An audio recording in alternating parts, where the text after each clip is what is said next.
पहला पाठ योशुआ का ग्रंथ 3 वचन 7 से 11 वचन 13 से 17। प्रभु ने योशुआ से यह कहा, मैं आज से इस बात का ध्यान रखूंगा कि सभी इजरायली तुम्हारा महत्व समझें और यह जान जाएं कि जिस तरह मैं मूसा के साथ रहा उसी तरह तुम्हारे साथ भी रहूंगा।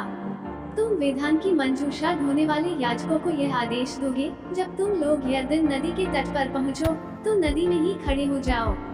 इसके बाद योशुआ ने इस्राएलियों से कहा, यहाँ आओ और अपने प्रभु ईश्वर का आदेश सुनो। योशुआ ने कहा, अब तुम जान जाओगे कि जीवंत ईश्वर तुम्हारे बीच है और तुम लोगों के सामने से कनानियों को निश्चय ही भगा देगा। समस्त पृथ्वी के प्रभु के विधान की मंजूषा तुम लोगों से पहले यरदन पार करेगी। ज्यों ही समस्त पृथ्वी के प्रभु के विधान की मंजूषा ढोने वाले याजक यरदन नदी के पानी में पैर रखेंगे, त्यों ही ऊपर से बहने वाला पानी थम जाएगा और ठोस पुंज जैसा हो जाएगा। जब इजरायली अपने तंबू उखाड़कर यरदन पार करने निकले तो विधान की मंजूषा ढोने वाले याजक उनके आगे आगे चले। ज्यों ही मंजूषा ढोने वाले याजकों ने यरदन के पास जाकर पानी में पैर रखा, कटने के समय यरदन का पानी उमड़कर तट पर फैल जाता है। त्यों ही ऊपर से बहने वाला पानी थम गया और सारतान के निकटवर्ती आदाम नगर तक ठोस पुंज जैसा बन गया। अराबा के समुद्र अर्थात लवण समुद्र की ओर उतरने वाला पानी बंद निकला और इस प्रकार इजरायली यरीको के सामने पार उतरे। जब इजरायली सूखे पांव उस पार जा रहे थे तो प्रभु के विधान की मंजूषा ढोने वाले याजक यरदन के बीच के सूखे तल पर तब तक खड़े रहे जब तक सभी लोग यरदन के उस पार नहीं पहुँचे।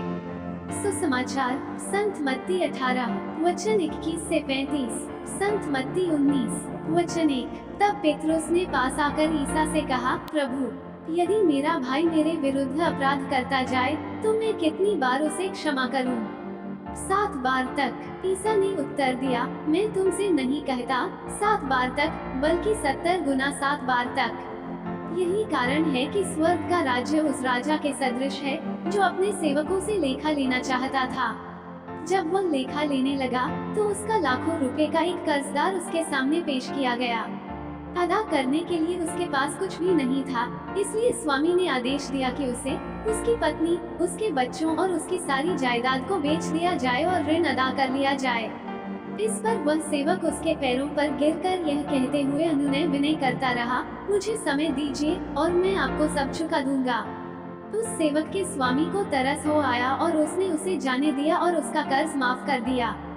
जब वह सेवक बाहर निकला तो वह अपने एक सह सेवक से मिला जो उसका लगभग 100 दीनार का कर्जदार था।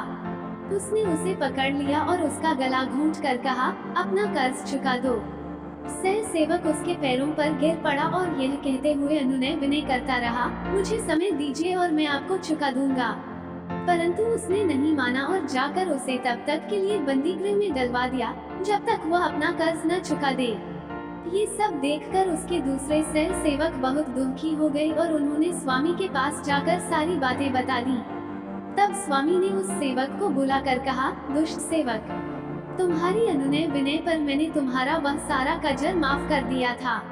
तो जिस प्रकार मैंने तुम पर दया की थी, क्या उसी प्रकार तुम्हें भी अपने सह सेवक पर दया नहीं करनी चाहिए थी? और स्वामी ने क्रोध होकर उसे तब तक के लिए जल्लादों के हवाले कर दिया जब तक वह कौड़ी कौड़ी न चुका दे। यदि तुम में हर एक अपने भाई को पूरे हृदय से क्षमा नहीं करेगा तो मेरा स्वर्गिक पिता भी तुम्हारे साथ ऐसा ही करेगा। अपना यह उपदेश समाप्त कर ईसा गलीलिया से चले गए और यरदन के पार यहूदिया प्रदेश पहुँचे। मनन चिंतन। क्षमा करना ख्रिस्तीय धर्म को ही नहीं परंतु एक व्यक्ति के जीवन में निवास कर रहे ख्रिस्त को भी प्रकट करता है। प्रभु यीशु ख्रिस्त अत्यंत प्रेमी और क्षमाशील व्यक्ति थे। उन्होंने कई लोगों के पाप क्षमा कर उन्हें चंगाई प्रदान करी। उन्होंने पाप में पकड़ी गई स्त्री के पापों को क्षमा किया और इन सब से ऊपर उन्होंने अपने उपहास करने वाले और उनसे घृणा करने वालों को क्रूस से क्षमा प्रदान करी। उन्होंने अपने जीवन के द्वारा बताया कि किस प्रकार हमें दूसरों को क्षमा प्रदान करनी है।